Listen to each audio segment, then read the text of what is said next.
séjournant depuis un mois à Clinchamp et insidieusement emporté dans ces mortelles profondeurs d'immobilisme, mais également dans ces paradoxales hauteurs oniriques. Je prenais conscience jour après jour de la présence de mystérieuses entités autour de moi. Je sentais la flamme invisible de ces intrus, tant dans les airs que dans les eaux, aussi bien au ras du sol qu'infiltrés dans la flore, au-dessus des arbres mouvants, comme derrière les éléments plus figés, filant entre les herbes folles ou bien posés sur tel élément minéral. Mais qui étaient donc ces hôtes impalpables peuplant la campagne environnante de ce village perdu? À quel phénomène étrange étais-je confronté? À qui avais-je affaire? D'ailleurs, étais-je le seul à percevoir ces drôles d'oiseaux se mêlant aux hommes?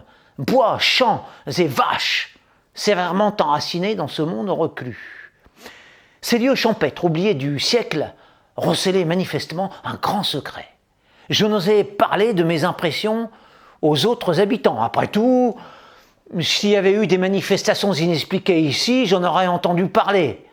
À quoi bon prendre le risque de passer pour un original parmi ces rustiques? Je soupçonnais chez eux une vie aussi brève que la hauteur de leur clocher, à en juger par leurs apparences, leurs mœurs, leurs propos. Les villageois me semblaient, somme toute, bien trop limités pour appréhender de tels faits, ou plus exactement, de tels ressentis. Je crois que l'état de leur pelouse carrée, les apéros au bistrot, la rutilance de leurs nains de jardin formaient leurs préoccupations prioritaires. Enfin bref, je gardais le silence. Je pense que la finesse verticale de mon esprit ainsi que ma sensibilité de folle esthète agissaient tels des filtres. Je devais bien être l'unique témoin de ces prodiges. Aussi, intrigué, assoiffé de lumière nouvelle, je décidai d'aller m'isoler en pleine nuit au milieu de ces terres hantées pour rencontrer frontalement, directement cette réalité, ou ce rêve. Et là, je fis la plus grande découverte qui soit en circonstance.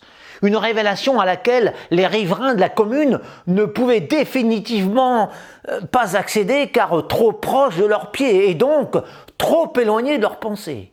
Ces fantômes m'avaient dévoilé leur vraie nature, à moi exclusivement, rien qu'à moi.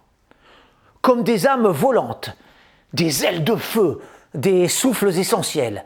Ces formes immatérielles personnifiées en ce désert rural totalement à l'écart du reste de la civilisation citadine, les plus vives émanations de la plus pure poésie. Alors c'était mon 23e texte sur les aventures que j'ai vécues, alors réellement ou oniriquement, dans la commune inconnue, égarée, perdue, peut-être inexistante, de Clinchamp.